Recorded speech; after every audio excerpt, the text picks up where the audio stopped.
Well, let me share maybe a little simple viewpoint of a physical plant director that's been at Shenandoah University for 22 years. Um, with this project in Haiti is just a little bit of the ongoing legacy of Shenandoah University.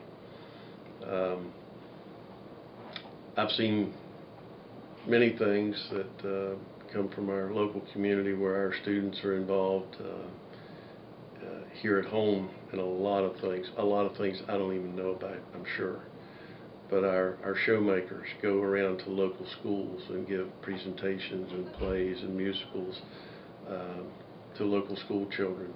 I know that our pharmacy students go around and meet with senior citizens and offer to look at all their medications and see if there's any issues with the numbers of medications they're on, and just to help, and it's a volunteer thing. Recently, Shenandoah had this Day of Caring where students were all over our community doing 1,000 things, from picking trash up in Abrams Creek to out doing other community service things. A number of years ago, our chaplain got me involved in some mission trips, 2 to Mexico and 1 to Costa Rica. So again, I think it's part of what Shenandoah has been about, is not just a community citizen, but a global citizen, reaching out to those areas of the world that can use some assistance.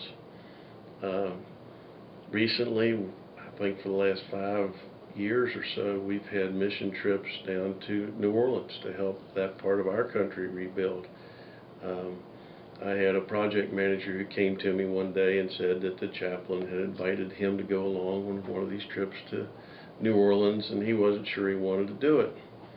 My only comment to him was, do you want a life-changing experience? Go spend a week with our students. He came back and told me I was finally correct on something, because he's been going back every year since. We recently met with our spiritual life staff to talk about the tornadoes that have been devastating parts of our country here locally in Virginia and in Missouri, and Methodist Church has a mechanism within their organization to reach out. And so we've asked that if there's something that can be done, not immediately, it takes time to get things organized, perhaps we could get involved with our faculty and staff and have a group of us go out and help rebuild parts of our nation, our other states that are around. So that leads me back, I guess, to, why are we picking out this one school in a country that's been totally devastated by this major cataclysmic global event? Because it really, once you're there and see the destruction, words can't explain it. I was thinking about this little girl down there, and I get emotional every time I think about her. But if you could have seen her a year ago, and the look of, I guess, no hope, parents who had no assistance, and to see where this little girl is now.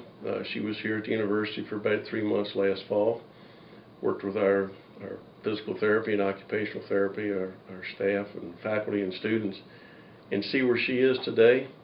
In spite of what doctors said probably would happen, and all of our technology, our MRIs and all these highfalutin technical equipment, this little girl has overcome a lot of things with some assistance. Probably what we're about with our school, College Catherine Flon in Port-au-Prince and Carrefour. If everybody would take one piece of the pie and help rebuild it, I think we can make a difference. It will not be something that's done quickly.